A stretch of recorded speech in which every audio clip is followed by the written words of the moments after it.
अस्सलाम वालेकुम नाज़रीन, गुलिस्तान न्यूज़ देख रहे हैं आप। समय पर 2:30 बज चुके हैं। खबरनामे के साथ मैं हूं ज़ुहूर लोलावी। खबरनामे की शुरुआत करेंगे, लेकिन सबसे पहले अहम सुर्खियों पर एक नज़र। शोपियां के शकू किलर इलाके में एनकाउंटर, लश्कर तैयबा के 3 मिलिटेंट हलाक। वज़ीर आला उमर अब्दुल्ला का शुमाली कश्मीर दौरा, पाकिस्तान की गोलाबारी से मुतासिरीन के साथ यकजहती का किया इजहार। पीएम मोदी की फौजी जवानों से मुलाकात, पंजाब के आदमपुर एयरबेस पर फौजी जवानों से मिले पीएम मोदी। जम्मू और श्रीनगर में परवाजें बहाल, दिल्ली से श्रीनगर पहली परवाज पहुंच गई। अमेरिकी सदर डोनाल्ड ट्रंप सऊदी अरब पहुंच गए। शहजादा मोहम्मद बिन सलमान ने किया शानदार इस्तकबाल।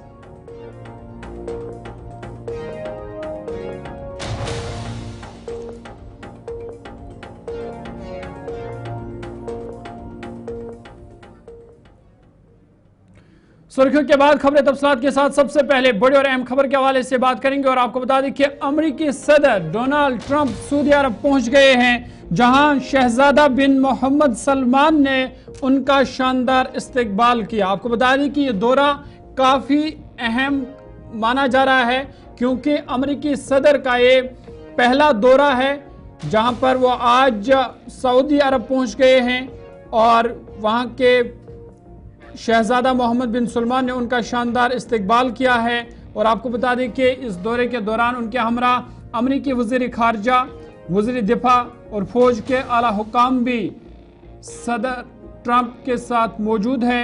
और आपको बता दें कि ये डोनाल्ड ट्रंप सऊदी अरब के बाद यूएई का भी दौरा करेंगे, कतर का भी दौरा करेंगे। और आपको बता दें कि इस दौरे पर सबकी नजरें हैं, क्योंकि इस दौरे के दौरान कई मुआहिदों पर दस्तखत भी होंगे, कई डील जो है वो भी किए जाएंगे।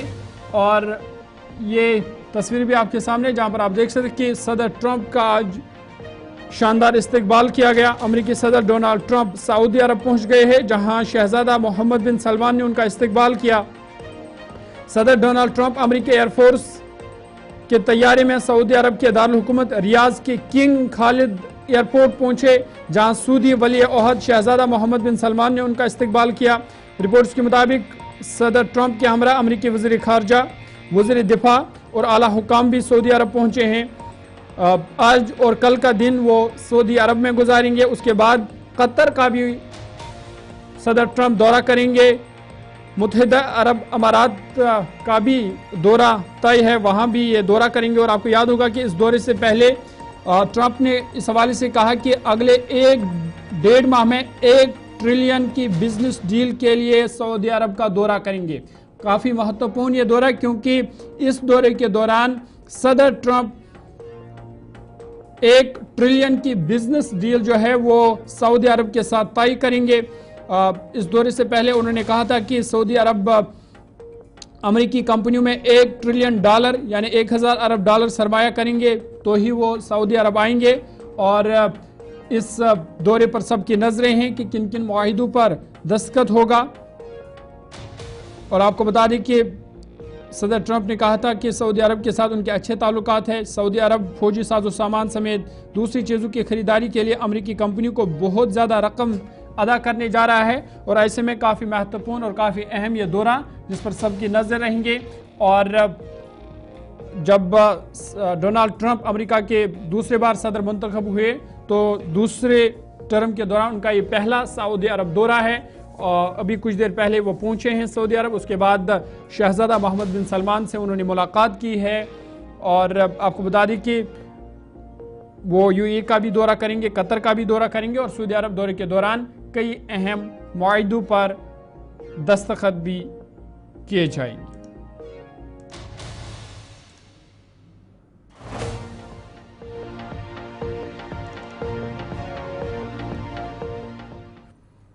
आगे बढ़ते और एक बड़ी खबर आपके सामने रखते हैं और आपको बता दें कि वज़ीर आज़म नरेंद्र मोदी ने आज फौजी जवानों से मुलाकात की है।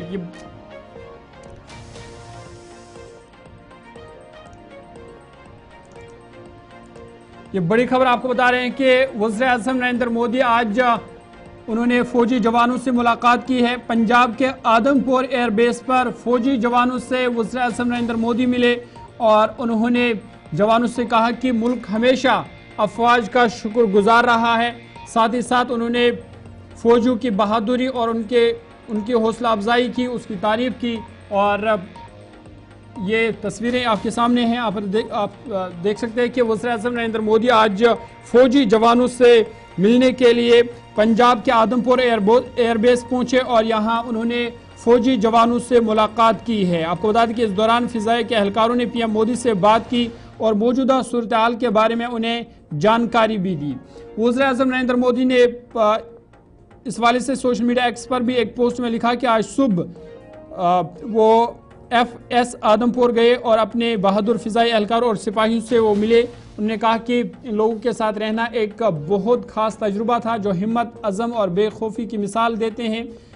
उन्होंने कहा कि हिंदुस्तान हमारी मुसल्लह अफवाज का हमेशा से उन तमाम चीज़ों के लिए शुक्रगुजार है जो वो कौम के लिए खिदमत अंजाम देते हैं। उनके लिए वो मुल्क उनका हमेशा से शुक्रगुजार रहा है। आपको बता दें कि कल वज़ीर-ए-आज़म नरेंद्र मोदी ने अपने खिताब में फौजी जवानों की तारीफ की थी, फौजियों की बहादुरी और हौसले की तारीफ की थी और उन्हें सलाम पेश किया था। और आज वो खुद उनके दरमियान पहुंचे, उनसे मुलाकात की, उनकी हौसला अफजाई की। और यहाँ पर उन्होंने कहा कि ऑपरेशन सिंदूर के बाद चूंकि इस तरह की पहली मुलाकात थी और इस मौका पर उन्होंने फौजियों की हौसला अफजाई भी की।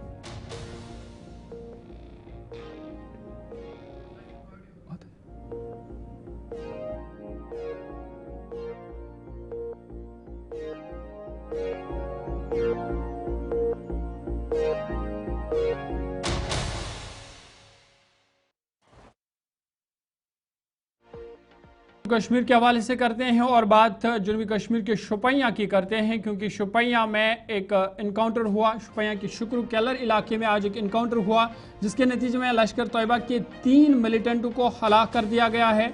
और ये बड़ी खबर आपको बता रहे हैं कि लश्कर तैयबा के 3 मिलिटेंटों को इस इनकाउंटर में हलाक कर दिया गया है। ताहम तलाशी कार्रवाई जो है वो अभी भी जारी है। फौज, पुलिस और CRPF की जानिब से ये मुश्तरका कार्रवाई आज की गई शोपियां के शुक्र किलर इलाके में, जहां पर 3 मिलिटेंटों को हलाक कर दिया गया है। और आपको बता दें कि इस इनकाउंटर में 3 मिलिटेंटों को हलाक कर दिया गया है। साथ ही साथ वहां पर गोला बारूद भी, बड़े पैमाने पर गोला बारूद जो है वो भी बरामद हुआ है।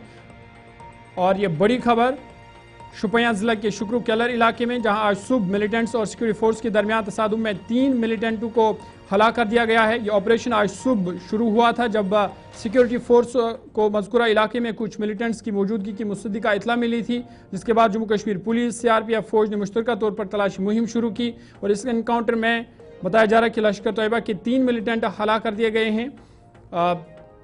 ताहम मारे गए अफराद की अभी तक शिनाख्त जाहिर नहीं की गई है और आखिरी इतला मिलने तक यहाँ पर तलाशी कार्रवाई भी जारी थी। ज़राए के मुताबिक मारे गए मिलिटेंटों में एक मुकामी और 2 गैर मुल्की बताए जा रहे हैं। और ये ताज़ा तस्वीरें हैं जहाँ पर आप देख सकते हैं कि मिलिटेंटों से भारी मिकदार में हथियार वो गोला बारूद भी बरामद किया गया है। साथ ही साथ तो कुछ मुश्तबह चीज़ें भी हैं जो मिलिटेंटों से बरामद की गई है। और इस इनकाउंटर में 3 मिलिटेंटों को फिलहाल हलाक कर दिया गया है।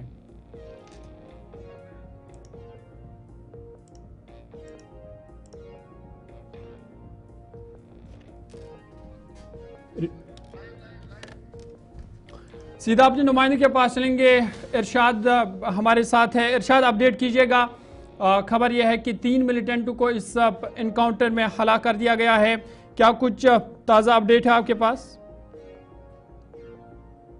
ज़हूर, बता दूं मैं इस वक्त उसी स्पॉट पे मौजूद हूं जहां आज सुबह जो है ये ऑपरेशन चला है। मैं आपको बता दूं 20 RR को ये मुसद्दक इत्तला मिली है कि इन्हीं जंगलों में कुछ मिलिटेंटों की आवाजाही रहती है। उसके बाद बड़े पैमाने पे यहाँ पे सर्च ऑपरेशन जो है वो चलाया गया और ये सर्च ऑपरेशन जो है देखते देखते जो है ऑपरेशन में तब्दील हुआ है। मैं आपको बता दूं काफी देर तक जो है गोलियों का तबादला भी हुआ है।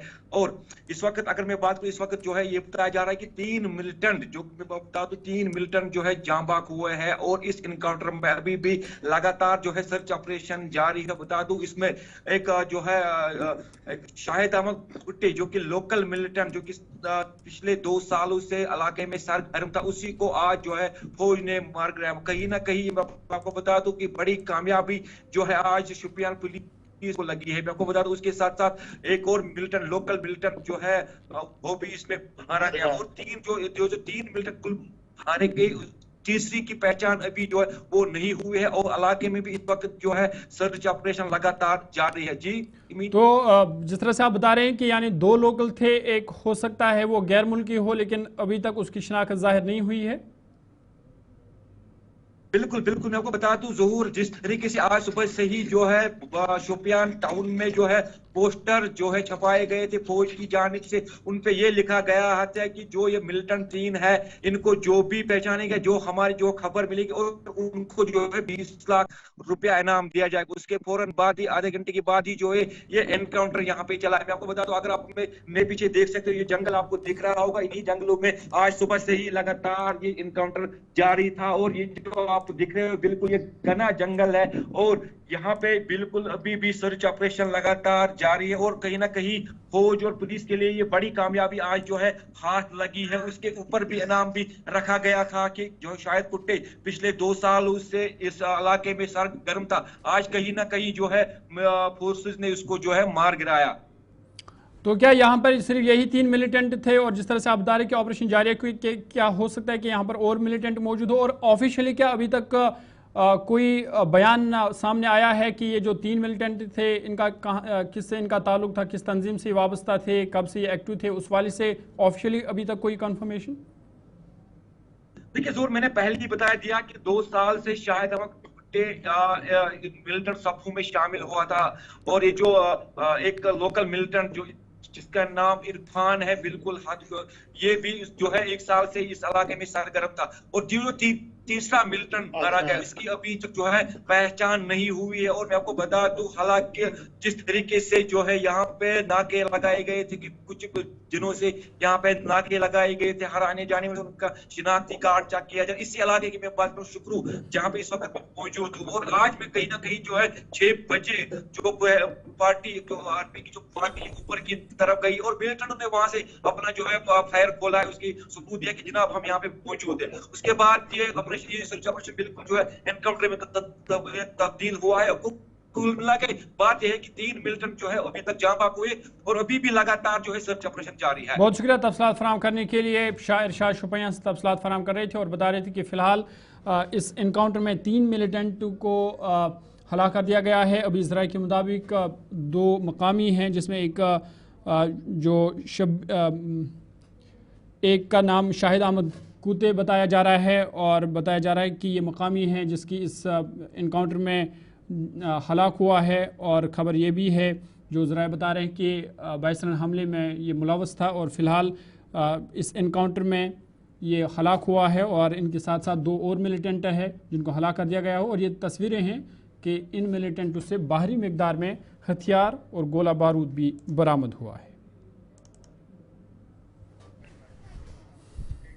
आगे बढ़ते और एक बड़ी खबर की बात करते हैं, और आपको बता दें कि वज़ीर आला उमर अब्दुल्ला आज शुमाली कश्मीर के दौरे पर है। लगातार वो सरहदी इलाकों का दौरा कर रहे हैं, और ख़ासकर उन इलाकों का जहां पर पाकिस्तान की गोलाबारी से लोग मुतासर हुए हैं, लोग बेघर हुए हैं, इन इलाकों का ये दौरा कर रहे हैं। और आज शुमाली कश्मीर के टंगडार करना में उन्होंने लोगों से मुलाकात की, वहाँ पर पहुँचे, और आपको बता दें कि पाकिस्तान की गोलाबारी से जो मुतासर लोग हैं उनसे उन्होंने मुलाकात की। और आज के इस दौरे के दौरान उनके हमरा नासिर असलम वानी, MLA लोलाब कैसर जमशेद लोन, MLA तरहगाम मीर सैफुल्ला और MLA करना जावेद मिर्चाल भी आज के इस दौरे के दौरान उनके हमरा मौजूद है।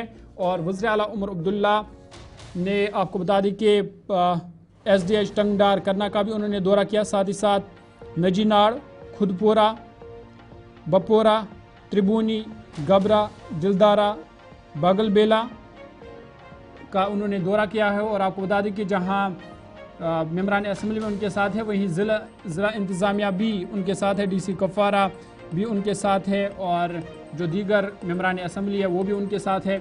और उमर अब्दुल्ला ने इस दौरान मीडिया से भी बातचीत की है, क्या कुछ कहा है वो आपको सुना।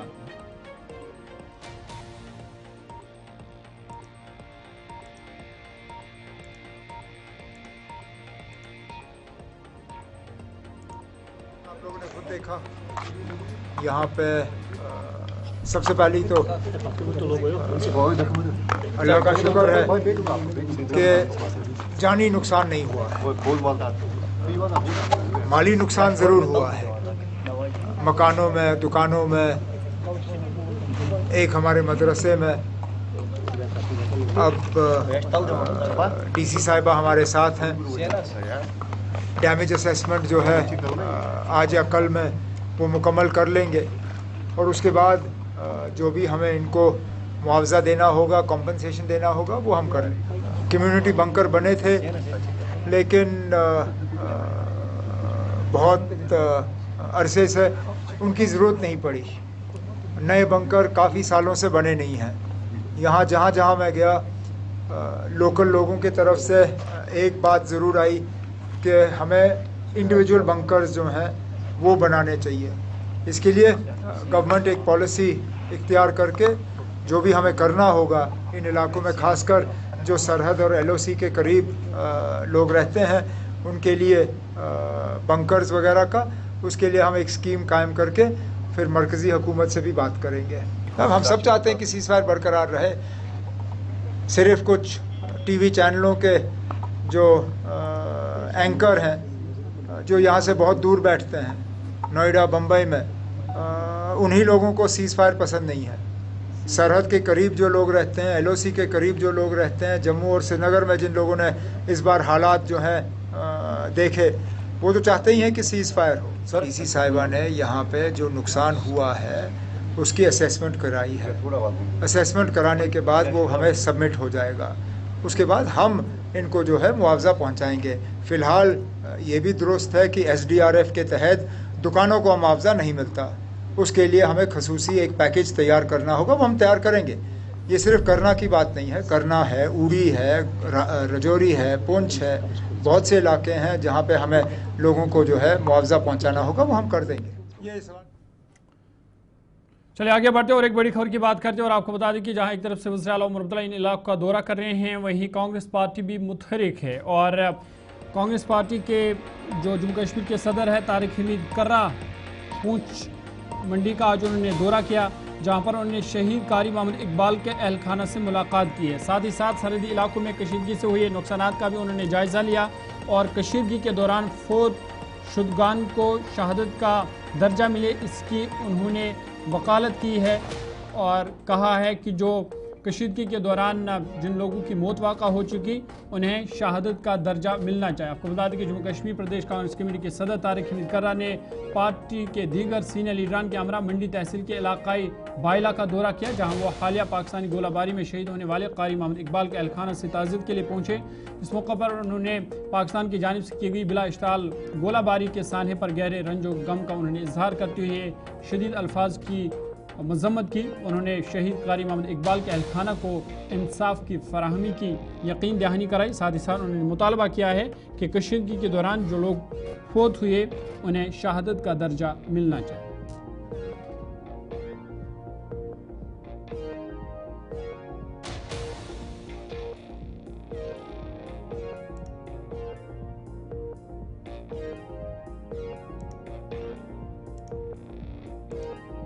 देखिए, सबसे पहले तो ये ओवरऑल जो वाक़ात हुए यहाँ पे वो बहुत ही दुखजनक है और ऐसी कार्रवाई को सबसे पहले कांग्रेस पार्टी जो है वो कंडेम करती है। जो गोलाबारी यहाँ पे पाकिस्तान की तरफ से हुई, अनप्रोवोक्ड गोलाबारी, और उसके बाद में जो अमवात यहाँ पे हुई, हमारा मानना है कि उन्होंने मुल्क के वास्ते शहादत हासिल की।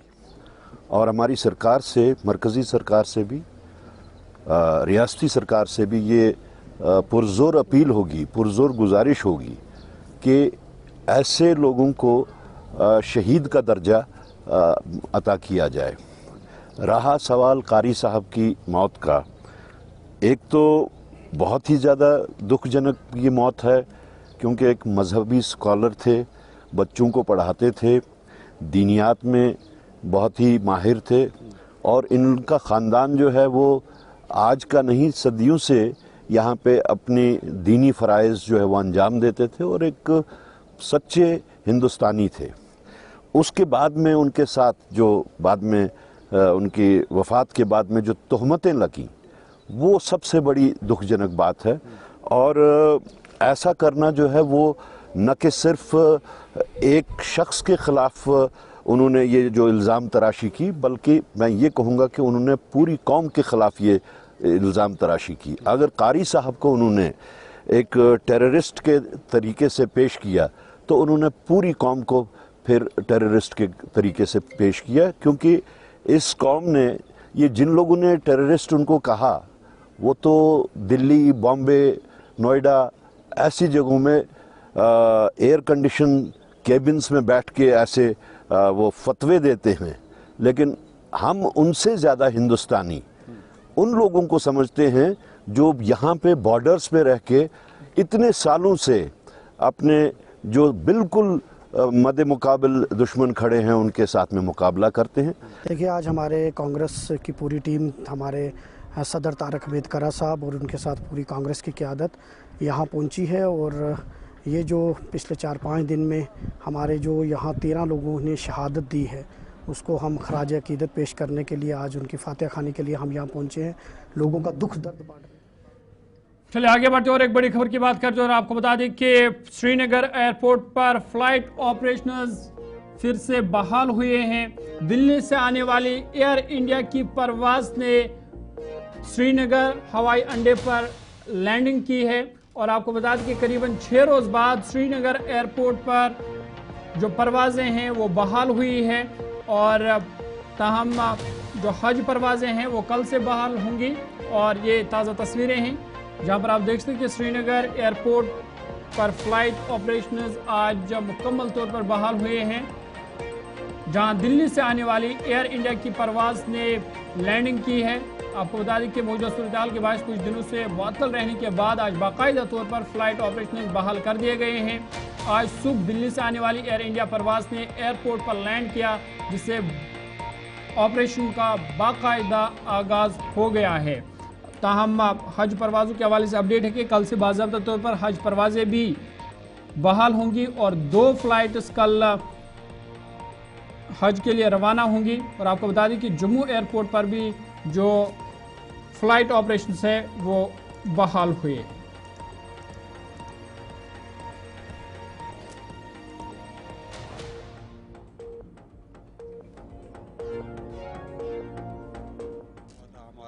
क्योंकि हमारा यूनियन है, यहाँ हमारा टैक्सी चल रहा है कि ये एयरपोर्ट खुला रहना चाहिए, इससे हमारा रोजी रोटी चलती है। हाँ सर, थोड़ा थोड़ा लोग आ रहा है, सुबह सुबह थोड़ा काम का हलचल हुआ है सर। कितना ज़रूरी है एयरपोर्ट? सर ये बहुत ज़रूरी है, सबको पता है, क्योंकि अगर एयरपोर्ट बंद हो जाएगा मुसाफिरों का भी प्रॉब्लम हो रहा है, आम लोगों का भी प्रॉब्लम हो रहा है इससे सर। हाँ जी, इस वक्त आगे बढ़ते हैं। जम्मू के सिद्रा में यात्री निवास की तामीर का काम जारी है, जो आइंदा साल 2024 में तैयार हो जाएगा। तामीराती काम मुकम्मल होने के बाद वहां पर अमरनाथ यात्रियों के लिए तमाम सहूलियात रखी जाएगी। इधर भगवती नगर के दुकानदारों का कहना है कि सयाहों की रिहाइश के अदम मौजूदगी की वजह से उनका कारोबार मुतासिर होगा, जिसकी वजह से ताजर पहले ही परेशान है। ताजरों का कहना है कि हुकूमत का फैसला दुरुस्त है, ताहम इससे ताजरों और छोटे दुकानदारों को नुकसान होगा। गुलिस्तान न्यूज़ नुमाइंदा शिल्पा शर्मा मज़ीद तफसील दे रही है। इस समय हम मौजूद हैं जम्मू के भगवती नगर यात्री निवास में, वो यात्री निवास जहाँ पर अमरनाथ यात्री जो है वो यहाँ पर पहुंचते हैं और सारी प्रक्रिया यहाँ से संचालित होती है। लेकिन अब नया यात्री निवास का निर्माण जो कि सिद्रा में हो रहा है और जो सोर्सेज बता रहे हैं कि 2026 तक जो है वो बनकर तैयार होगा। अब जो भी यात्री निवास यानी कि भगवती यात्री निवास में जो भी प्रक्रिया होती थी, अब वो प्रक्रिया जो है यानी कि यात्री निवास से संबंधित सारी प्रक्रिया का संचालन जो है वो वहां से यानी कि सिद्रा से होगा, जब नया यात्री निवास बनकर तैयार होगा। 2026 में बताया जा रहा है कि वो बनकर तैयार होगा। लेकिन ये भगवती नगर आप इलाका आप देखें तो यहाँ पर जब भी यात्रा यहाँ पर पहुंचती है, टूरिस्ट यहाँ पर पहुंचते हैं तो काफी ज्यादा रौनक देखने को मिलती है। ये वो जगह है जहाँ पे आप देखेंगे रेडिया यहाँ पर जो है वो लगाई जाती है और काफी ज्यादा टूरिस्ट की रौनक जो है, दूर तक अगर आप नजर घुमाएं तो टूरिस्ट की रौनक यहाँ पर जो है वो काफी ज्यादा देखने को मिलती है। कई लोग जो है वो अपने कमरे किराए पर देते हैं, लेकिन अब काफी। चलिए अभी तक के ताज़ा उर्दू खबरनामे में फिलहाल मेरे साथ इतना ही। अपने मेज़बान ज़ुखरुल अभी को इजाज़त दीजिए। मज़ीद खबरों और अपडेट्स के लिए आप देखते रहिए गुलिस्तान।